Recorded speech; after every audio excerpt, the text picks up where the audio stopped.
getting everything you want is not actually that exciting. That there's a lot of people who, like, when you look at them, they have everything, right? But there's still this incredible emptiness and unhappiness in a lot of people because they've reached the mountain, but they're unaligned. If you're finding yourself exhausted, you can call it burnt out or overthinking or overanalyzing or ruminating or numbing out at the end of the day, that's something to pay attention to.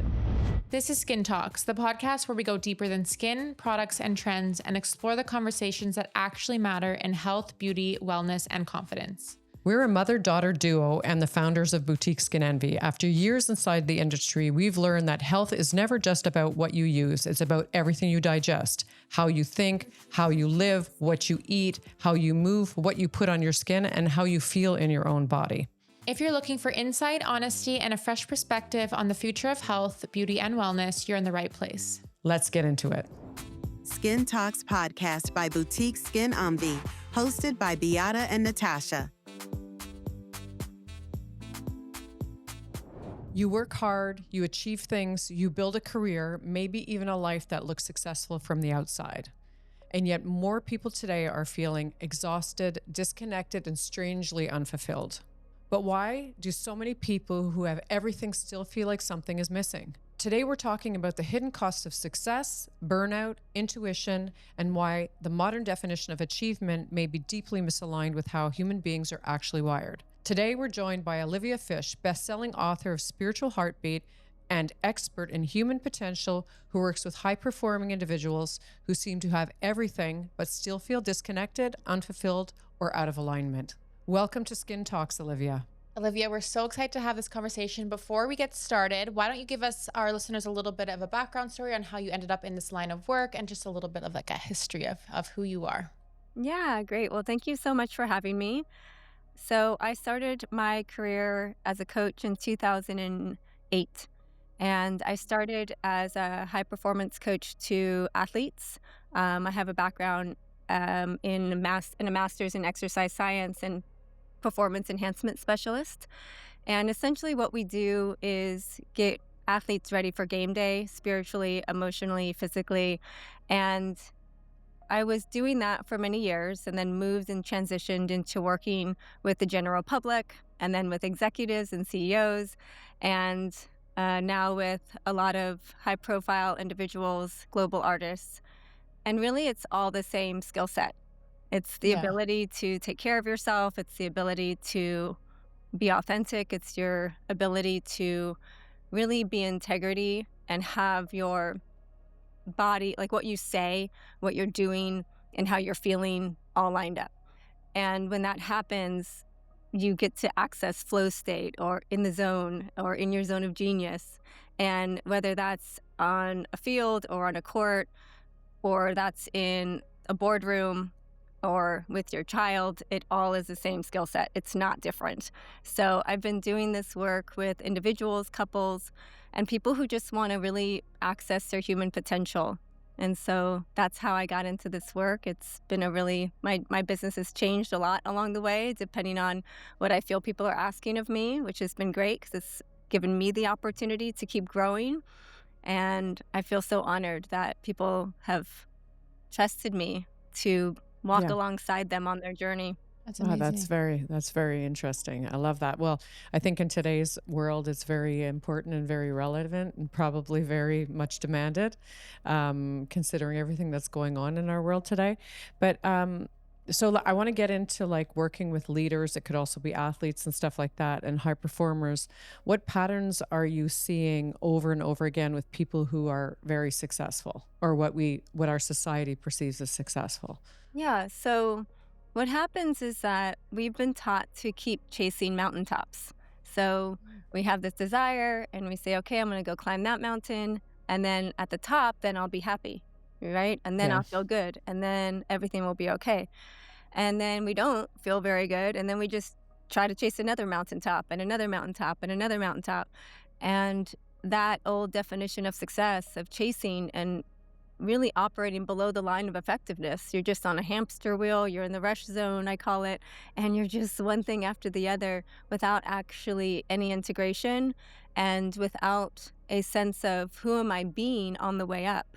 So, what I teach my clients is that the goal line is on one side of the mountain, but you have to recognize it's also about the soul line. Who are you becoming on the way up?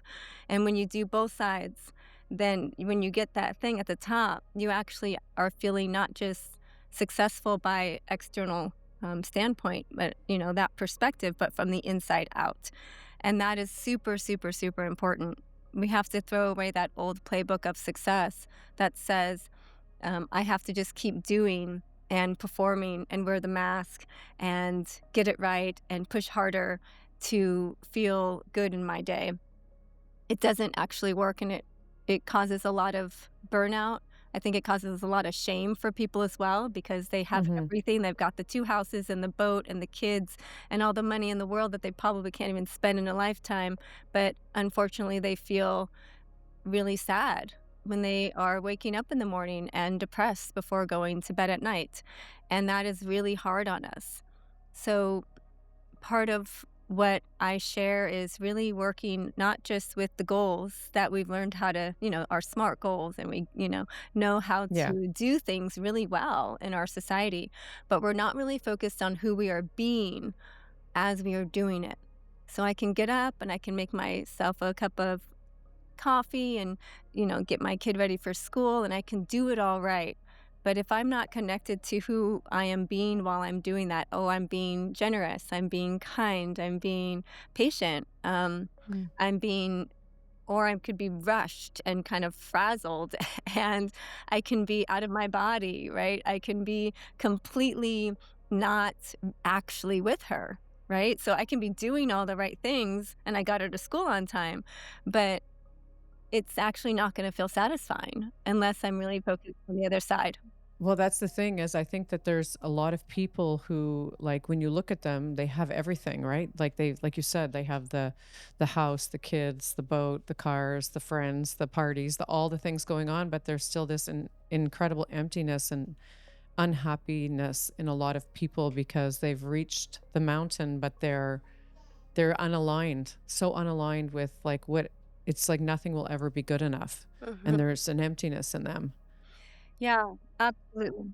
Sorry, I just want to see because I also read this book once, and for the life of me, I can't remember the name of it. But it was talking about everybody's always so goal driven, and everybody's like wants to get to this goal. So I had this goal, and I recognized it because I saw it in Beata's my mom, in case you didn't recognize.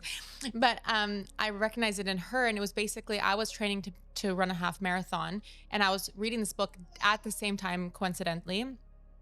And it was saying like, don't like once you reach the half marathon, a lot of people who do that will stop running. Yeah. So rather than just trying to reach that goal, like enjoy the process, enjoy the training, enjoy all these things. And then you'll just continue to run, which she trained for a half marathon, stopped running, never ran again after. Right. Because I did it for the marathon and then I had accomplished Which a I check, right? Yeah. Which is like I didn't learn to love running. yeah, Yes. you didn't enjoy the process, enjoy the journey of getting there. Yeah. Which I think is kind of also just another way of what you're doing in the work, the soul work, all that stuff. And then I tried to focus more on the journey, and I obviously continued to run after. Amazing. That's it. It's exactly that. I mean, I have, Yeah. people who are coming to me and saying, I'm ready to sell my business and do the next thing. Or I have a client now who's going to be doing 7 marathons in 7 days on 7 continents, for example, right? And Yeah.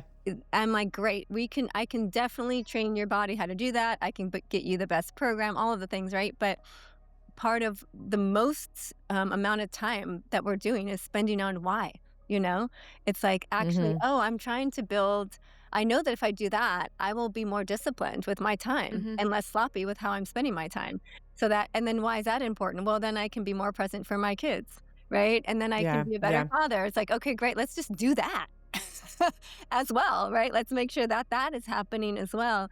And that is super, super important. So I think that that's great that you were able to recognize that and fall in love with the process of training and Yeah. fall in love with your body and fall in love with the strength and the power that you feel when you're Yeah. running, right? And Yeah. Yeah. The exhilaration of the, yeah, for sure. exactly. For And then sure. at least when you finish it, you're like, I accomplished this, but you don't feel like what's next. You're kind of just like, oh, I did that and let's keep doing it type Yeah. thing, Yeah. right? Like there's a different kind of feeling, I think, at the end of it. And here's one of the things too that people don't recognize. Getting everything you want is not actually that exciting.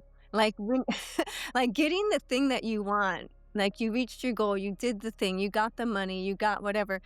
It's so short-lived. It maybe you'll be stoked for, a day, maybe a week or two, right? But then that fades. And so what are we actually wanting? We're wanting to be able to turn the mundane into magic. Like when your little boy wakes up at 4 a.m. wanting you, how do you turn that into a magical moment? Right? And Yeah. not just go Yeah. through the motion and say, oh, how am I going to make meaning and magic out of everything that I'm doing and celebrate myself along the way? And we are not a culture that has learned to celebrate what we are doing in those quiet moments. Yeah. It's We're very only true. we're only really celebrating if there's like this big thing at the top of the mountain. But I Hmm. teach my clients how to celebrate themselves in those quiet moments. Like you said you were going to wake up in the morning and go to the gym, and you did it. Like you get to just take a pause and like smile at yourself in the mirror, like good job. Like good job, man. Yeah. You did it. You did what you Hmm. said you're going to do, right? And just Yeah. some kind of celebration for when we are keeping the promises that we're making to ourselves. Because if you don't create that positive neurofeedback loop, you won't actually keep doing it. So we Hmm. are all pleasure seekers, okay? We want Hmm. pleasure.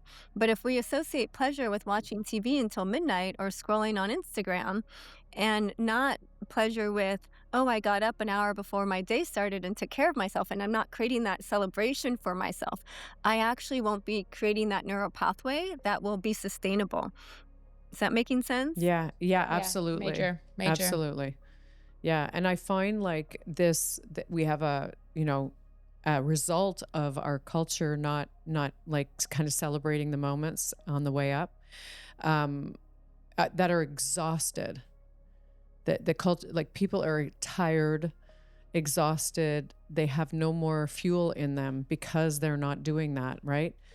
And why do you think that is? That people like? Why do you think it is that people that feel exhausted can't like connect those dots and do that? Like why is it happening in our society that way? Yeah. You're bringing up something super important that I think people do have a lot of shame around as well, if they were quiet enough to be with that, because it's really hard to do everything right for so long and then not feel good. Like it's so sad, right? It's like so Yeah. heartbreaking. And so I don't think we've been taught that it's about who we're being, but the space here to see if I can support your audience with is if you're finding yourself exhausted, you can call it burnt out or overthinking or overanalyzing or ruminating or numbing out at the end of the day. That's something to pay attention to. I think that a lot of times there's a lot of addictions that we have as a society that we are ignoring, and that is doing us all a disservice because they're socially acceptable addictions, but really they're still addictions. So if you are, if you feel like you can't live without your phone, like that's an addiction. If you feel Yeah. like Mhm. you need to have your phone next to you all the time, that's an addiction. If you feel like you need to be constantly consuming podcasts or audiobooks or something, there's always input going on in your AirPods, that's an addiction. If you feel Yeah. like you said you're gonna watch one episode, but then you watch the whole season, like that's an addiction. And that is if you find yourself complaining a lot, that's an addiction. Yeah. It is. Yeah. Okay? Also like just even coming home at the end of the day and having a glass of wine. Yeah, I mean, those are the more obvious ones, right? But even just Yeah. one Yeah. glass, like I need that thing to be okay. Even To caffeine. Oh numb my out. gosh, so socially acceptable, right? Like I Yeah. need Yeah. that to do my day. It's like, oh, don't take my coffee away. Don't talk to me before my coffee, right? That Yeah. Yeah. whole mentality. These are Yeah. all ways whether that we're saying I'm not okay. I'm burnt out. I'm exhausted. I'm overworked. I'm wired, but I feel, completely uh, disconnected with what I'm actually needing. And if we can start to pay attention and recognize this is not about, you're addicted and I'm not, by the way, everybody is addicted to something. And if we can get honest with that, and I can be honest with where are my addictions, and then what am I doing to be supporting myself in a different way, and I can just do it one little bit at a time to at least bring awareness to it. And then from there saying, okay, I have the awareness of that. What am I trying to solve by doing this? What am I ignoring? What am I not doing? What am I procrastinating? What am I not willing to feel? Right? What am I not willing to be with? And when we can slow down as a society enough to ask ourselves the most important questions, then we're able to feel really proud of ourselves and what I call building your muscle of confidence, building your muscle of pride.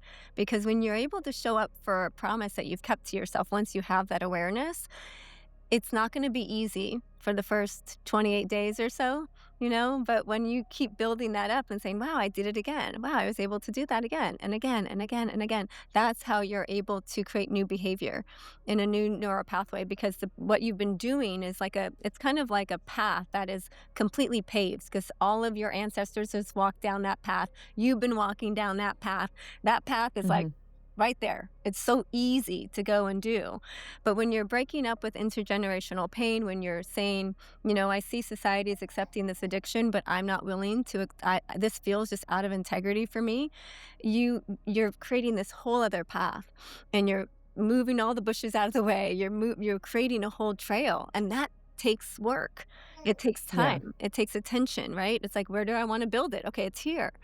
And that's the work that I do with my clients that is very powerful, and it's so rewarding, because then they recognize, they're like, I know this is going to sound crazy, but I don't even know if I care that much about the day it happens. Like, I'm just having a good time. And that to me is just like, we did it. We did the thing, right? It's like, great, you Yeah. graduated, moving on. And so that part is really, really cool to see, and it's really fun to be a part of that journey. Oh, yeah. Why do you think it's harder for us to keep promises with ourselves rather than like making it like keeping a promise with somebody else? Like, I promise I'm going to show up for that person, or I promise I'm going to take you out for dinner. But like for us personally, we're almost not able to keep those promises sometimes. I find with me personally, like there's times where I'm like, I'm going to go for a run tomorrow. And then I wake up and I'm like, no, I'm not going to go for a run. But Yeah. like I would never not go on a run if it's like with somebody else, or promise to do something with somebody else. Like what's that disconnect there? Part of the disconnect is that we are not used to having a feeling of I'm worthy enough to like show Mm. up for me, right? Okay, so here's an example. We've been taught our whole lives, right? You get on a plane, you put your own air mask first on before you put it Yes. on, right? For somebody else. But Hmm. that is not actually taught, even in school, even when you're little. Okay, so let's say you have Hmm. a sibling, okay? And you guys get in a fight, and like you're fighting over a toy. The parent would say, just give it to your brother. Just, he's younger. Just give it to him. Just stop it already, right? Instead of being like, hey, what is the need that you have? What happened? Like the slowing down enough to just say, Hmm. wait, you have a need, you have a desire too. What is going on?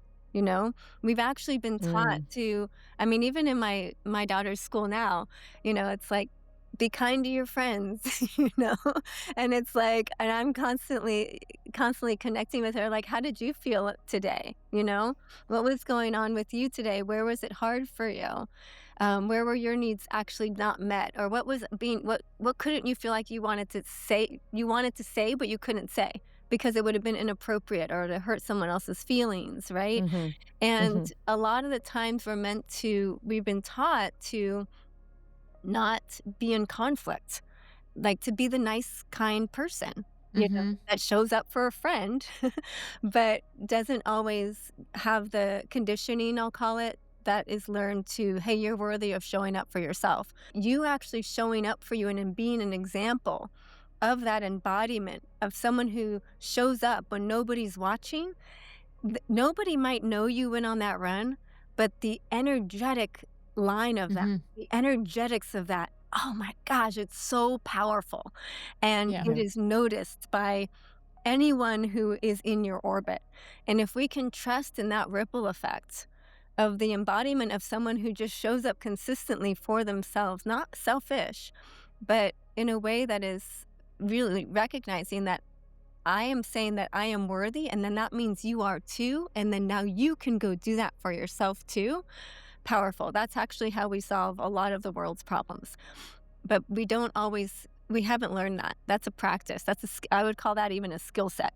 Okay. Yeah. Because you have to actually learn the skills to do that first. And then once you know the skills, you can then practice it. But we talk about practices so much in the personal development world and tools and practices. But really what we're needing to understand is most people do not even have the skill set to then go practice. Mm-hmm. Yeah. Yeah. And they don't even know how to start, like where to start. Because they're, maybe like we talk a lot about fight, flight, or freeze, right? And so based on life and how we've grown up in our environment, we are often, I guess, a frozen society. So we don't even know how to get out of the freeze state to be able to go and tap into that other side. So really needing the kind of coaching that you offer to be able to highlight it, or these kinds of conversations to be able to help people become aware of it more and more, One of the things I'll even add to that, there's fight, flight, and freeze, and we know those three. But what I also see is what's called fawn and flock. And what that Okay. means is fawn would kind of look like a sense of there's might be a conflict or there's something going on, a trigger or something happens in your space. You're activated. And Mhm. Mm-hmm. you then go into appeasing. You then go into I'm going to be palatable for you so that so I can stay safe. Is that making sense? Yeah, So exactly. somebody, cat calls you, you're walking down the street and you're like, nice ass, or something like that. And then you look back and smile. Like that would be a fawn. Like, but you were Yeah. uncomfortable, but then you're like, whatever. Like, I'm I'm gonna definitely guilty of that. I definitely fawn. I'm gonna make you like me, or I'm gonna make you okay with me so that I can stay safe, right? Mm-hmm. Or so that I can Mm-hmm. still belong, right? So, and then flocking, which is what I wanted to actually bring up, is this is actually very hard to recognize because all of these patterns or these ways we deal with triggers or activation, they're all natural. Meaning, Mm-hmm. when you flock, if you're young and back in the day, you're in this tribe and you're making a knife or something, or you're hanging out, you're doing it, you're doing your job, and then there's a big loud noise in the area. In that moment, you might, you're a little kid, you look up, you're like, what happened? And then you see everybody, oh, everybody's okay. So that's flocking. And you look around, what happened? Is everything okay? And you see everybody continue to do their work. And you're like, oh, I guess that noise was okay. And then I can keep Yeah. working, right? But if everyone's Yeah. rushing around, you're like, oh, now we got to do something different. So that response to flock is completely natural. However, we are in a society where we are in constant flock.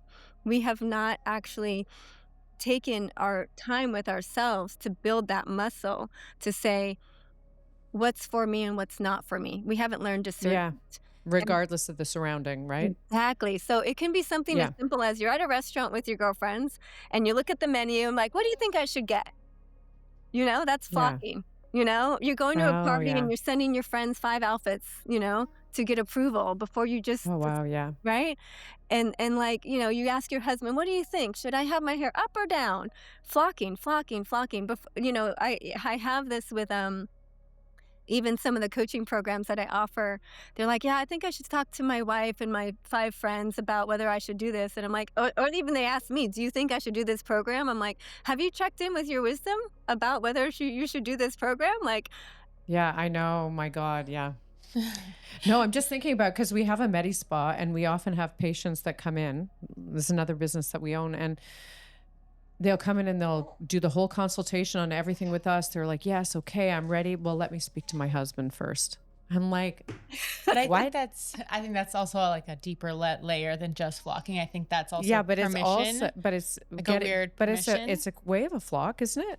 Absolutely. Like I Because have to check, regardless of what I want yeah, and what I'm looking to do, I have to check in if it's okay with him for me to do this. yeah. But I think I'm that's not talking about financials. okay. Like that's different. Financial is different. Like if I can afford it, not afford it, I'm in a couple, I have a responsibility to. Mhm. But if I have the money and I decide I want to do something, why do I have Yes, to yes, check yes. in with my partner? Yes. Well, here's the distinction too. There's a difference between I'm excited to do this and I can't wait to share my excitement with my partner and let him know why I'm doing this and the reasons behind it and how Yeah. I'm excited and feel worthy of this decision versus I don't know if I feel worthy to have what I want and I Yeah. don't know And I what think I it's want. more of that. Now I'm going to go see if I can get validation and he can choose what I want. That's very Mm-hmm. different.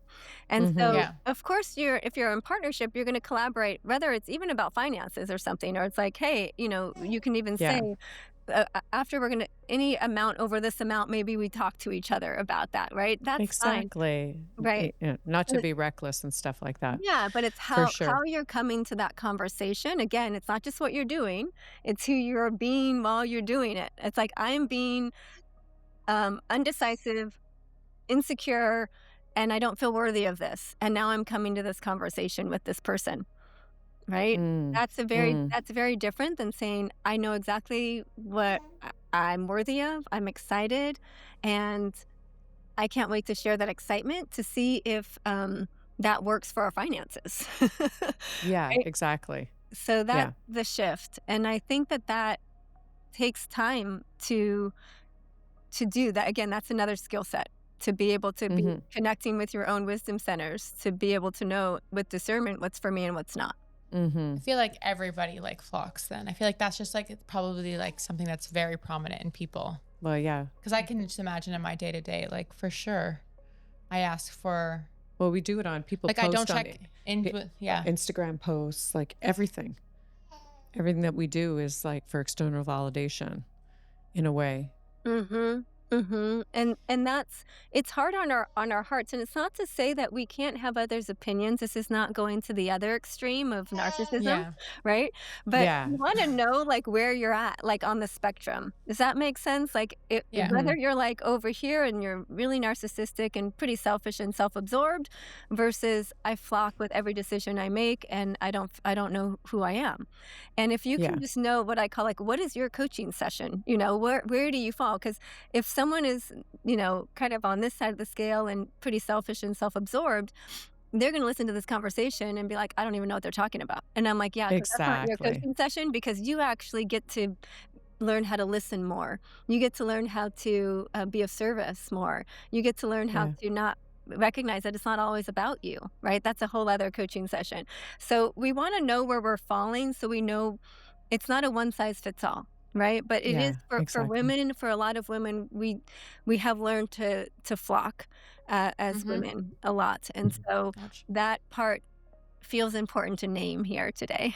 Yeah, no, I like that. I like that. I've never heard of that before. So I really do appreciate that. Let's talk Sealed, smart face taping for real results. We're always looking for innovation that supports skin health in new ways, and Sealed caught our attention. It's a modern face taping system designed with science in mind, helping you relax overworked facial muscles and restore natural alignment while you sleep. No needles, no downtime, just a simple nightly ritual that helps your skin look more rested and refreshed. We love it because it encourages awareness, balance, and natural movement, all key to healthy aging skin. Try Sealed at Skin Envie, that's BSKINENVIE.ca, and use SkinTalks15 for 15% off your first order. I want to get into like the nervous system. Yeah. Because Yeah. it seems that there's a bit of a crisis, then it's talked about a lot in the nervous system, what it is and stuff like that. But just to start, what is one sign someone's nervous system is overloaded that most people don't recognize or they ignore? Yes. So this is touching upon a little bit of what we've discussed before, which is you're going to know if your nervous system is overloaded if you are numbing, if you are distracting, and you are feeling like you don't have time to do the things that you're wanting to do. So a lot of times it comes out by people saying, um, I don't have any time for myself, or they say I have plenty of time, but I'm not using it effectively. So you can hear those two things. It's not about necessarily doing too much. And that's the myth, okay? So a lot of people think that they're burned out because they're they're spending too much time working or something. But when you're Hmm. really excited about what you're working on and you're working a lot, it can be really fun, right? And Exactly. so Yeah. it's not so much about, oh, you're doing too much. Sometimes it's like, oh, you got to make time for the things that matter, right? And so I think that that's the distinction. It's not so much about the hours in the day, spent on a project. It's more about, have you gotten quiet enough to ask yourself some important questions, which is, what actually matters to you right now? Like, what is the feeling that you want to experience in your day? What's the environment you want to be in? What are things that are important to your own growth? What is life asking of you right now? Right? There's different seasons of Yeah. life that we are in. You got a little baby, right? Mhm. And that's a season of life, right? Yeah. And so Beautiful one. it's a really beautiful. So how can we honor that season, right? And do it in a way that feels fulfilling and feels even how I dare say fun, for a new Yeah. mom. And so there's this sense of really that same discernment about what is for me and what's not for me. And Hmm.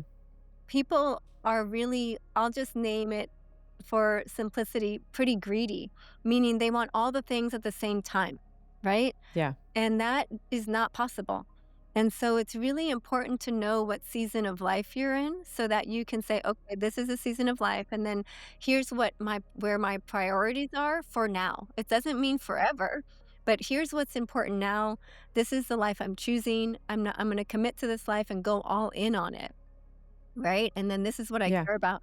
And then the burnout is the distraction. So I'll name that here. The burnout is like, Okay. I'm doing this thing, but I feel like I should be doing this other thing. And it's all that the burnout is the chit chat that goes on in the mind, Oh, yeah. right? Yeah. The different voices, right? Absolutely. And the We have that. overthinking and the analyzing and the shoulds and the coulds and I wish I could and would someday, something like that.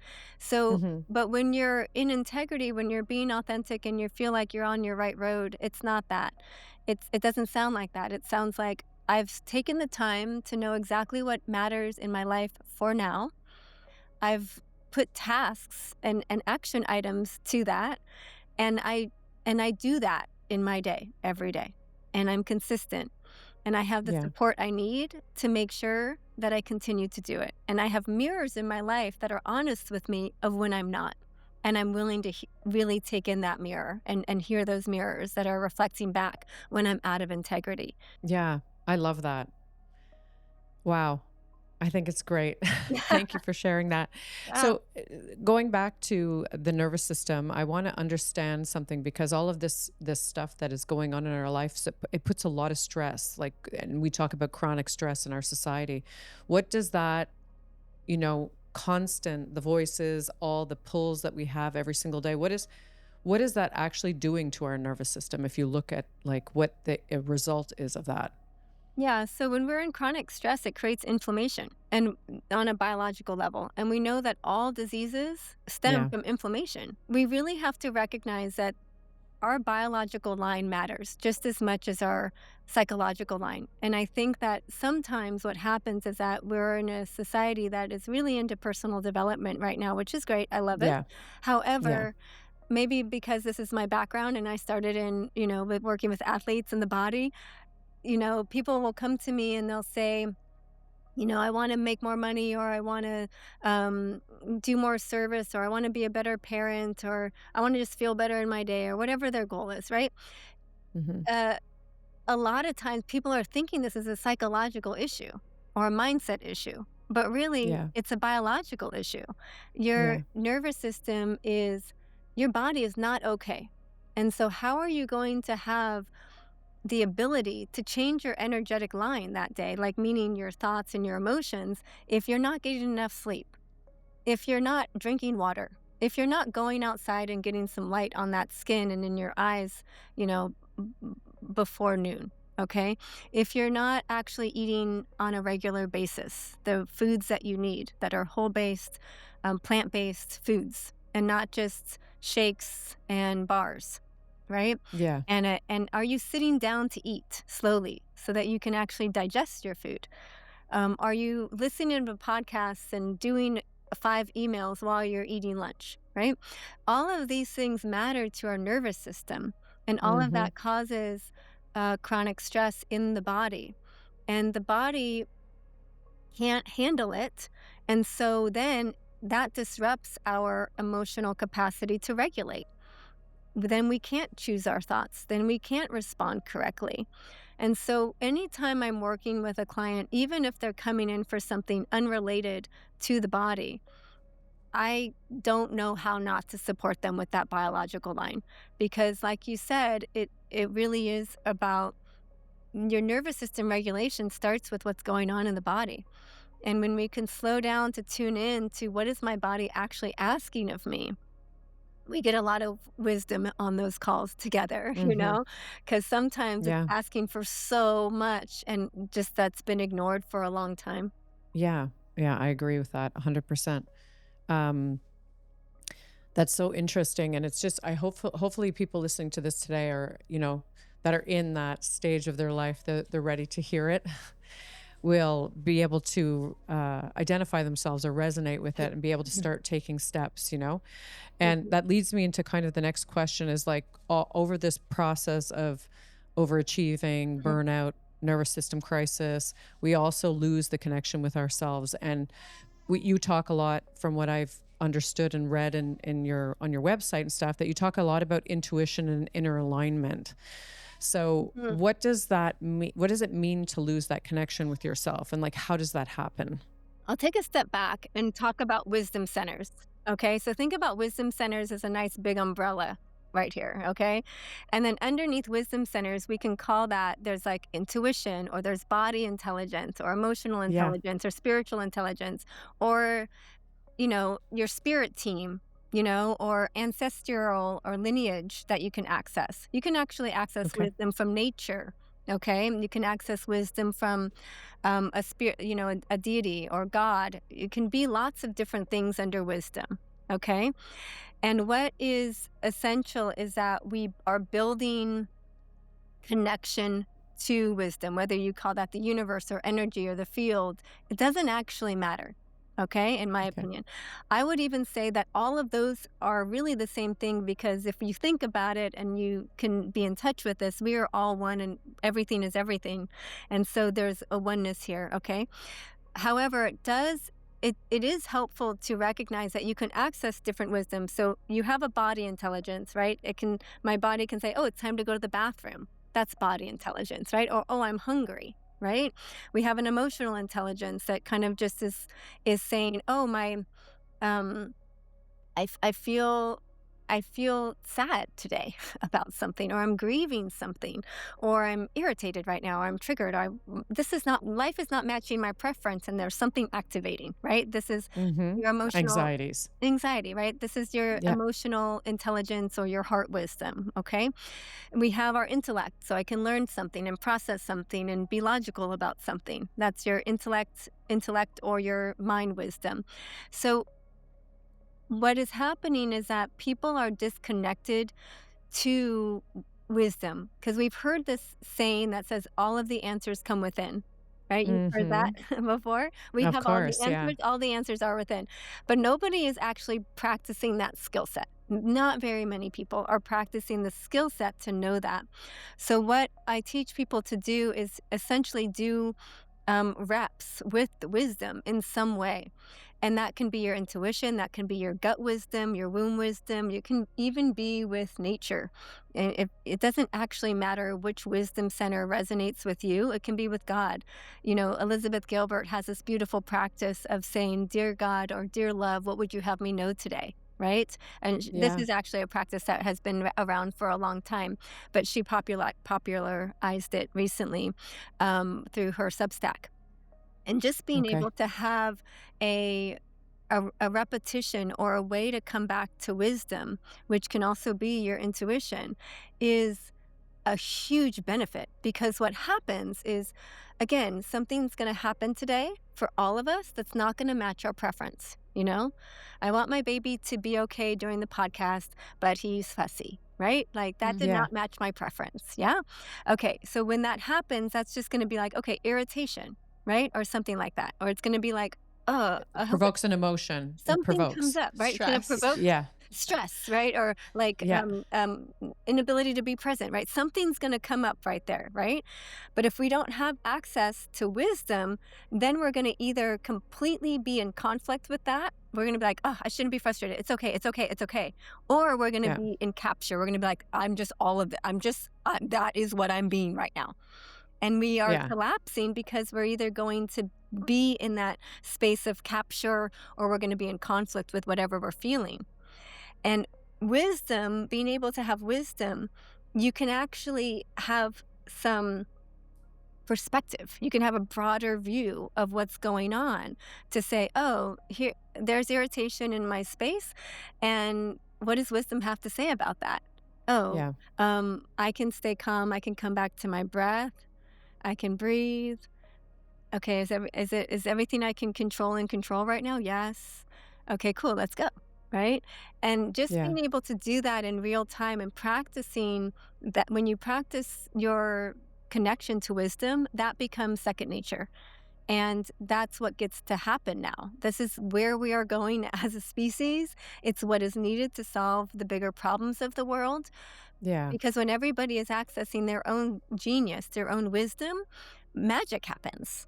Yeah. Really. You know, Mhm. like that's when we can really feel good about what we're doing to ourselves, each other, and the planet. I also want to take it as far as from my personal opinion. I feel like I have a pretty strong opinion on this. Maybe people are not going to like it, but I'm going to go for saying like it. I even see it in motherhood now that I'm a new mom. I mean, like I'm only 3 months into being a new mom, but I find there's so much information and there's so many you should do this and rules and this and this and this that it Pressures. almost has taken away. Like I feel like the industry of like motherhood and babies is kind of taken away a mother's intuition and a mother's instinct. And it's like, obviously when I first started, I mean, when he was born, I was Yeah. like, okay, I'm going to do this. And then by 3 months, I'm going to sleep train. He's going to be able to, you know, he's 11 weeks. He's going to sleep 11 hours. It's going to follow all these rules and he's going to do this. And then I'm like going through it and I didn't feel aligned with it. I was like, I don't know what I'm doing. So I kind of just shoved all of that to the side. And now I just kind of let him do what he wants to do when he's doing it. Like I have the luxury that I can be at home also, of course. I know that not everyone has that, but I just find like there's just that mother's intuition has been kind of like taken away because there's just you're flooded. Pressures. There's But it's pressures just like- to do things a certain way by society. This, like even you said when you brought Maximilian to get his like the first Yeah, his appointment. first pediatrician, he She was said put him on his stomach, and then she's for you know tummy time. So basically he was 3 Yeah. weeks old and at tummy, she said you have to do 30 to, she put him on his stomach and obviously at 3 weeks he was not lifting his head. Like Yeah. he was like a blob, just Yeah. lying there, started screaming. She's like, oh, you know, like by 2 months he has to be doing like on his elbows and you have to do 20, 30 minutes of tummy time a day.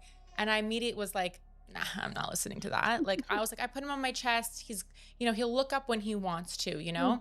he'll learn. He went to a pediatrician yesterday. She's like, oh, so you've been doing tummy time? I'm like, I have done maybe 5 minutes in the past 3 weeks. Like I don't do tummy time.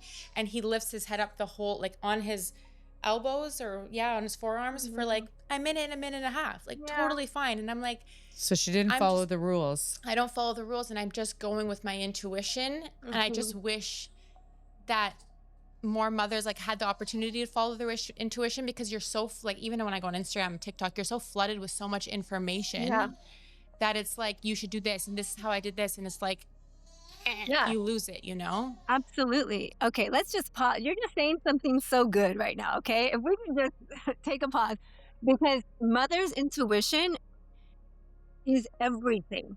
Like, that's actually how we're going to, like, the feminine the feminine energy is how we actually solve a lot of these problems the bigger Yeah. problems that we're talking about. And if it's taken away right when your baby is born and we are then disconnected to that, then our children don't recognize that they're able to listen to their intuition. And then that, right? Because it's coming from the mama. Yeah. So that is a really big thing that you're saying. And there's a lot of noise out there. But yes, we have to be able to have that. I think what you said is really important though, Natasha, because we do even as a culture in more ways than just, being a woman, what a marriage looks like, having children, what is it supposed to be? There's so many society pressures about what is the right way to go about living your life. Yeah. That doesn't necessarily align with everything that we've talked about today. Right. So I love that. And I love bringing, shedding light to that. I wanted to get into, we talked about intuition being aligned, inner alignment. I want to talk about spiritual intelligence and how it differs from emotional intelligence and kind of what it all means. Yeah, I love that. We can go down that path. Absolutely. So you have a spiritual self just like you have a body. Okay. And your spiritual self is connecting you to wisdom that you didn't have to necessarily know or experience to access. Okay. So you can know without knowing, right? Meaning, even what Natasha was saying, she's never had a baby before. She just knew that, just let me just put my baby on my chest and then he'll figure it out with the whole head thing. Right? Yeah, exactly. Did she have evidence? Was there proof that was going to be real? Like, no, that was just, she was accessing wisdom, her spiritual intelligence in that moment. Okay. There gets to be this recognition that it is helpful to name some things of, oh, I'm using this intelligence right now. Oh, I can feel my ancestors, and like this is why I'm doing this, right? So we can separate it if it's helpful, but for the everyday, we can actually, we don't need to name it if we don't have to, okay? Meaning you just have this intuitive sense to like do this thing.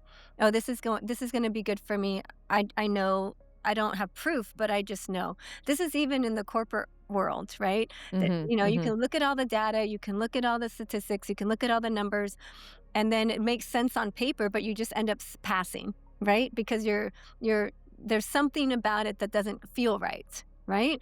That is accessing your spiritual intelligence. That is accessing a wisdom center in you. And so the disconnection with our spiritual self is robbing us of intuitive action. And we have the reason why we are pulled away from it is because of a little bit of what we talked about today. There's going to be cultural barriers. My culture doesn't believe in that. There's going to be conditioning. My family wasn't like that. There's going to be friends and community peer pressure pulling you away from doing that. And now we have this whole other thing called social media that we know what every single person on the planet is doing. And we think we need to go research what everybody else on the planet is doing before just checking in with ourselves, right? So there's practices to build this muscle with your spiritual self. And your spiritual self gives you access to wisdom that you didn't have to, that was your birthright to have. Okay. Like you got, it's almost like if somebody says, here, this is a book on calculus. I want you to read it. Okay. Read it and know it so you know calculus. And then you got to read it and study and study and study and study and study. And we're really good at that. We're really good at like, let me get a book, let me read it, let me memorize it, and let me go take a test and regurgitate what I learned. Okay. But we're not as skillful as hey, you have access to spirit team. You have access to wisdom that you didn't even have to work for. Turns out it's there if you can get quiet enough to just tune in and then learn how to listen, trust it, that it's true, and follow. And being able to do that over and over and over again to build that skill set. So when you say to become quiet enough, what is that? How do you do that? How do you become quiet enough? Good question. Let me actually make it super practical, okay, to start, and then we can go into the weeds. You can ask me more specific questions. I will share with everyone that most of us are not taking enough time intentional time every single day to connect to themselves. Okay? So we're going to need to be more intentional with saying realistically, that's going to mean that I have to put 20 minutes to maybe an hour on my schedule for myself Mm-hmm. every Like single you day. do anything else in life, Yeah. meetings and everything. So you just have to You plan gotta, it, like book it in your you like have time to block have it. it on your calendar. Okay, let me actually get even Yeah. more practical. I have my clients block it out in a certain color for themselves. So for me, mine's in yellow. Everything in yellow on my Google Calendar is my time. Okay, for me. And if we don't have enough yellow, if I don't have enough yellow on my calendar, I'm like, oh, something's going to be off, right? So we have to block out time on our schedule for ourselves first. And a lot of people are like, well, that's nice for you, Liv, but I don't have time because I got 2 jobs and I have worked 70 hours a week and blah, blah, blah, blah, blah, blah, blah. Excuse, reasons, But it's also reasons. like bragging in a way. In some ways, some people like this, they use it as like they kind I'm of so brag about their busy. pain, the Yeah. painfulness of it. Exactly. And Yeah. I would say to them, you're right, you do have a busy life. And is that working for you? Is it getting you the results you want? And if not, it's time to change. It's just time to do something different. If it is giving you the results you want and you're fulfilled and joyful and like feeling really good about your day and everybody else feels around you feels that too, by the way, you know, Yeah, uh, exactly. then Energy, right? yeah, then great, keep going. Okay, you're doing great. If it doesn't feel good, or if it does feel good to you, but the people around you are like, hey, what the fuck, you're an asshole. Sorry, I've seen a lot. That was out of nowhere, But if Yeah. you're getting mirrors Yeah. around you, that's just like, okay, great, you're happy, but hey, where are you? Like, I need you to be doing something different. Then that's an indicator. So let's block it out. We have to know that, you have to make time. So that's the first step. The second step would be you're wanting to be mindful about what are you doing with that time. And when I say getting quiet with yourself, there's a lot of people go to meditation. They'll say, okay, I'm supposed to meditate. Meditation is maybe one way. It's one way, not the only way to access something inside. I would say if somebody is listening who has never really taken this time for themselves consistently, what I would actually have them do is, yes, first start with some form of meditation, but add some breath work to it so it can be a bit more, or a mantra or something so that it can really get people to slow down. So that's the first step. Anything that will allow you to slow down. Okay. Mm-hmm. So going Mm-hmm. on a slow walk, sitting in meditation, doing some breath work, just take a moment to slow down. That can be 10 minutes. Okay. Mm-hmm. From there, what I would suggest is you're wanting to kind of really connect with what is actually going on for me right now. So How am I feeling? how am I actually Like feeling? dropping into your body. Yes. So make it an embodiment from there. You can put your hand on your stomach or your heart, or rest wherever there feels like there's tension. Just give yourself some comfort and just drop in to say, what is the body feeling right? Not even a feeling. It doesn't even have to be a feeling word. It can even just be a sensation. It's like hot, cold, agitated, itchy, tight in my chest. Like, name it somatically first. Okay. Don't try to make sense of it. Don't even you're not figuring out why. You're just trusting the body. Then you can go ahead and say, well, how is that feeling for me? What is that? Okay. So Mm-hmm. because cold can mean excitement, or cold can be dread, right? Does that Yeah. make sense? It's personal, It's right? personal. So here's how the body is the sensations happening in the body, and then you can ask, well, how is this feeling for me? Okay. Mm-hmm. And Mm-hmm. when I can do that and drop in, we can then ask, what is coming? Like, what am I seeing in my mind's eye? Like, what's happening in my space? So there's a feeling Mm-hmm. of that. What is the memory of that? What is it? What's coming up for me? What's going on? Why am I feeling that way? What do I know about this feeling? How long has it been around? Okay. You do that. You check in with yourself. You told me before I that have she's able to be aware of her like triggers. I've been Mhm. really working hard at it. But Yeah. yes, like if I'm feeling a certain way, I'm like, where is that? Where coming is that from coming from? and how is it That's showing up in my amazing. body? And yeah, no, it's Mhm. been a process, but yes, Yes. everything you're saying really resonates with me, and it's Mhm. I've applied those things. So Oh, so again, beautiful. for people listening today, like this is kind of magic right here. Yeah. This has Yeah, been, it yeah. really is. It's a skill set to be practiced so that like you're doing, if you do it enough, then you can do it in real time. Right? You can Mm-hmm. do it like in a moment, right? But Yeah. most people, let's just give a pause to say it's okay if you can't do it in moments when you're triggered. Start with that Yes. morning practice. Start with that 10 minutes, Yes. because it Yeah. is something to you want to get that muscle stronger so that you can use that Mm-hmm. muscle anywhere.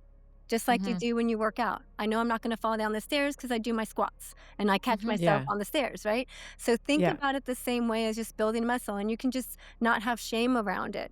It's like, oh, I keep yelling at every time that happens, I just go into anger and I can't help myself. Okay, great. You have awareness. Mm-hmm. Do that practice here to slow down.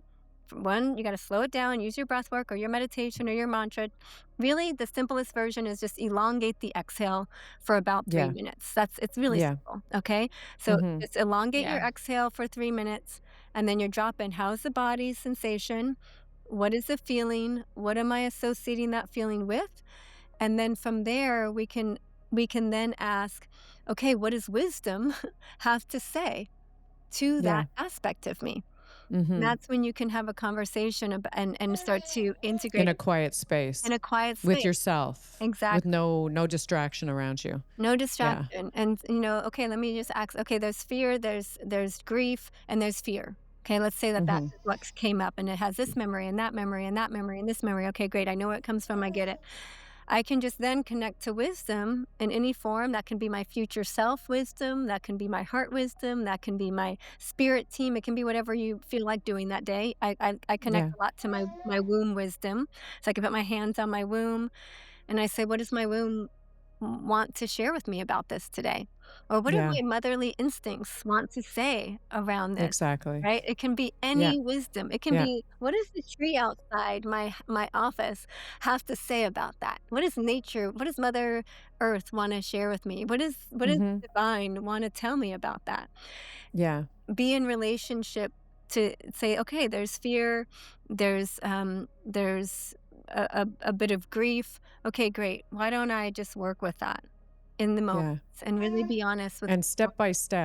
step by step, I find that in practicing this, the expansion that you have in your life in relation to spiritual intelligence, emotional intelligence, intuition just gets so much clearer. So you'll Absolutely. just like go with the feeling, and the feeling that you talked about before of just knowing something Mhm. becomes very loud. And if you pay attention to that, it'll guide you somehow in the right direction because you're kind of in flow with it, which we talked about in the beginning of the podcast. Exactly. Yeah, I find this is so interesting, and I really hope that people listening today, like obviously we're going to put your information in our show notes so that people can contact you if they're ready to take this journey and Mhm. start working on these things. But I think it's fabulous, and I really thank you for sharing all that.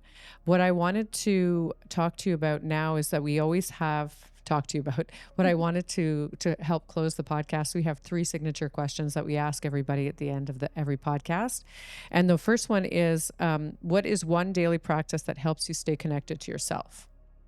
Yes. One daily practice that I have that connects me to myself is really the practice of what I just shared with you, slowing down, connecting to the body, connecting to the Yeah. feeling, connecting to wisdom. What does wisdom have to share with me today? Just that simple Okay. practice is really, really Yeah. saved my life. I've had a lot of, like everybody, a lot of hard things that have happened.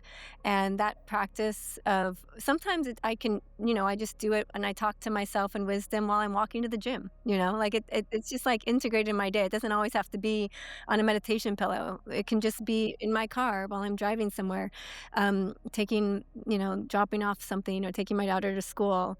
So it's pretty integrated now, but it is a practice I do every day.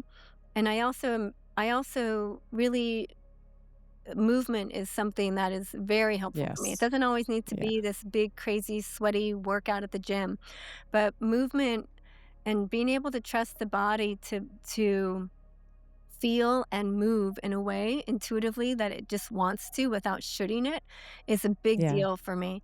So Okay. those are some of the things that are my non-negotiables.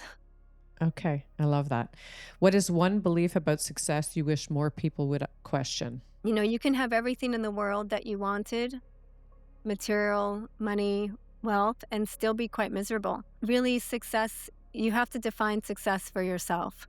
And I think I wish I knew that earlier, which is like, oh, I'm going to decide what success means. And I'm going to get really Yes. clear on what success means for me. And then make sure that I am in alignment with what I'm saying that I want. That alignment is really important. So if I'm saying I want joy and fun and play and community, does my schedule represent that or not? Right? Yeah. So is there Yeah. alignment?